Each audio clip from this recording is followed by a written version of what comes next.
அடேங்கப்பா ஒன்று சொன்னான் பாருங்க. அப்படின்னு கல்யாணத்துக்கு முன்னாடி ஒன்று சொன்ன விஷயம் இருக்கு இல்லையா, இன்னைக்கு என்னால் மறக்க முடியாது. அது செய்யலை, அப்படி ஒன்று சொன்னான் பாருங்க. அப்படின்னா எது சொல்லுவீங்க? சார் எங்களுடையது காதல் திருமணம் தான்.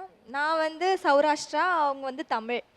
இப்போ ஃபர்ஸ்ட் அவர் ப்ரப்போஸ் பண்ணுறப்பவே நான் சொன்னது என்னன்னா, எங்கள் வீட்டில் வேற மொழி பேசுறதுனால உங்களை ஏற்றுக்க மாட்டாங்க அப்படின்றது தான் நான் ஃபஸ்ட்டு சொன்னேன்.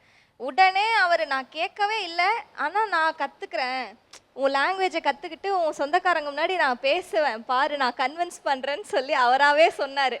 ஆனால் இன்னைக்கு வரைக்கும் கூட அவருக்கு அந்த அளவுக்கு பேசும் அது கற்றுக்கிற மாதிரியே எனக்கு தெரியல, அந்த ஆர்வம் இருக்கான்னு தெரியல. உங்களுக்கு சௌராஷ்டிராவில் தெரிஞ்ச நீளமான வாக்கியம் அது? அது சொல்லாமா தெரியல சார். நான் அஸ்கி அவுக்கங்கலாய் தோஞ்சாவும். அது என்ன படிச்சு வச்சிருக்காரு பாருங்க. எனக்கு எல்லாம் தெரியும், நீ வாயை மூடு. அதுதான் சார், கத்துக்கோங்கன்னு சொன்னா எனக்கு எல்லாம் தெரியும், நீ வாயை மூடு, இதுக்கு என்ன சொல்லணும்னு மட்டும் கத்துக்கிட்டாரு. மத்ததெல்லாம் கத்துக்கவே மாட்டேங்கிறாரு. அட்லீஸ்ட் ஒரு ஐ லவ் யூ வாட்ச சொல்லணும்ல. ஐ லவ் யூக்கு என்ன சௌராஷ்டிராவில்? மொகோ தொரஹொல்லோ ஜுக்கு பிரேவ். சொல்லுங்க. மொகோ தொரோ தொரஹொல்லோ மொகோ தொரோல்லோ ஜுக்கு பிரேவ். ஜுக்கு பிரேம் பிரேவ். பிரேவ். ஓகே, இன்னொரு ஃப்ளோவில் சொல்லுங்க.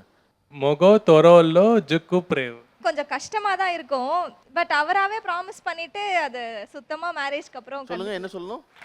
பத்தியா, டெஸ்ட் ஃபெயிலு. மொகோ தொரோல்லோ ஜுக்கு பிரேவ். நான் நடுவில் கேட்பேன்.